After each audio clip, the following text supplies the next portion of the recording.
ದೇವರ ಅತಿ ಪರಿಶುದ್ಧವಾದ ನಾಮಕ್ಕೆ ಮಹಿಮೆಯಾಗಲಿ. ಕ್ರಿಸ್ತನ ಮೂಲಕವಾಗಿ ದೇವರ ಲೋಕಕ್ಕೆ ಮತ್ತೊಂದು ಹೊಸ ಮುಂಜಾನೆಯನ್ನು ದಯಪಾಲಿಸಿದ್ದಾರೆ. ಹಾಗಾಗಿ ನಾವು ದೇವರಿಗೆ ಕೃತಜ್ಞತ ಹೃದಯ ಉಳ್ಳವರಾಗಿರೋಣ. ಈ ದಿನದ ಧ್ಯಾನದ ವಾಕ್ಯ ಯೆರೆಮೀಯ ಪ್ರವಾದಿ 33ನೇ ಅಧ್ಯಾಯದಲ್ಲಿ 6ನೇ ವಾಕ್ಯ. ಈಗೋ ನಾನು ಅದಕ್ಕೆ ಕ್ಷೇಮವನ್ನು ಸ್ವಸ್ಥತೆಯನ್ನು ಹುಟ್ಟಿಸಿ ಅವರನ್ನು ಗುಣಪಡಿಸಿ ಸಮಾಧಾನದ ಸತ್ಯವನ್ನು ಸಮೃದ್ಧಿಯಾಗಿ ಅವರಿಗೆ ಪ್ರಕಟ ಮಾಡುವೆನು. ದೇವರಿಗೆ ಸ್ತೋತ್ರ. Prophet Jeremiah chapter 33 verse 6. But I will heal this city and its people and restore them to health. I will show them abundant peace and security. ದೇವರಿಗೆ ಸ್ತೋತ್ರ. ನಾವು ವಾಕ್ಯ ಭಾಗ ನೋಡ್ತಾ ಇದ್ದೀವಿ. ಪ್ರೀತಿ ದೇವ್ರ ಮಕ್ಕಳೇ, ವಾಕ್ಯ ಭಾಗದಲ್ಲಿ ಕರ್ತನು ಸರ್ವಶಕ್ತನಾದ ದೇವರು ಈ ಮುಂಜಾನೆ ಸಮಯದಲ್ಲಿ ನಮ್ಮ ಸಂಗಡ ಮಾತನಾಡ್ತಾ ಇದ್ದಾರೆ. ಈಗೋ ನಾನು ಅದಕ್ಕೆ ಕ್ಷೇಮವನ್ನು ಸ್ವಸ್ಥತೆಯನ್ನು ಹುಟ್ಟಿಸಿ ಗುಣಪಡಿಸಿ ಸಮಾಧಾನದ ಸತ್ಯತೆಯನ್ನು ಸಮೃದ್ಧಿಯಾಗಿ ಅವರಿಗೆ ಪ್ರಕಟ ಮಾಡುವೆನು. ದೇವರಿಗೆ ಸ್ತೋತ್ರ.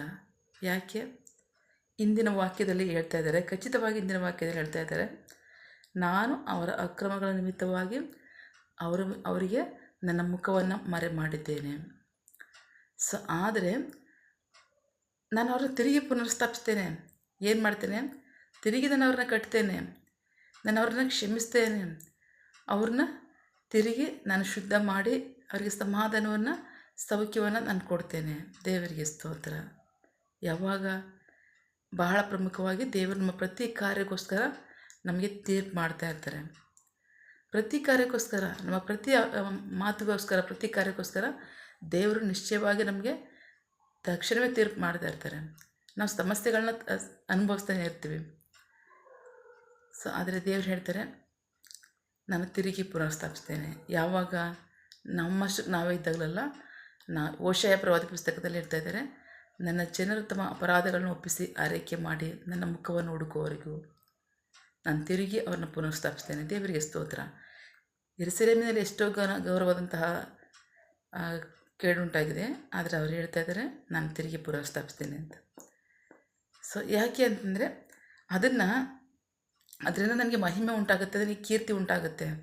ನನ್ನ ಜನರಿಗೆ ನಾನು ಮಾಡ್ತಕ್ಕಂತಹ ಕೇಡು ಮಾಡಿದ್ದೀನಿ ನಿಜ, ಆದರೆ ಮಾಡ್ತಕ್ಕಂಥ ಮೇಲೂ ಸಹ ನೋಡಿ ಭೂಮಿಯ ಜನರೆಲ್ಲರೂ ಆಶ್ಚರ್ಯಪಡ್ತಾರೆ. ಆ ಥರ ಮಾಡ್ತೀನಿ ಅಂತ. ದೇವರಿಗೆ ಸ್ತೋತ್ರ.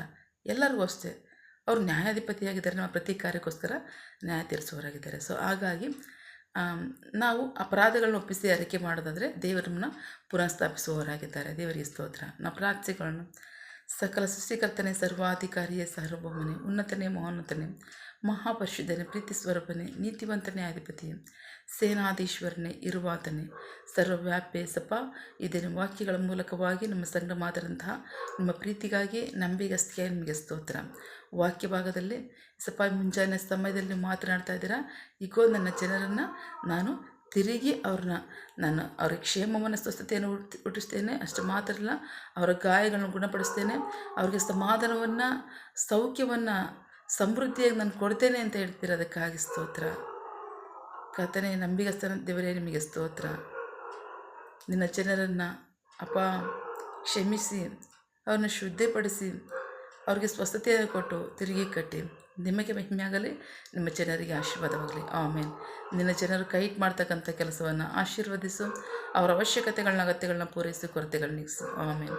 ಯಾವ ಕಾರ್ಯದಲ್ಲಿ ಅವ್ರು ನಿರೀಕ್ಷೆ ಉಳ್ಳವರಾಗಿದ್ದಾರೆ, ಆ ಕಾರ್ಯದಲ್ಲಿ ತಕ್ಕ ಸಮಯದಲ್ಲಿ ನಿಮ್ಮ ಚಿತ್ತಾನುಸಾರವನ್ನು ಹೊಂದ್ಕೊಳ್ಳಿ. ಆಮೇನ್.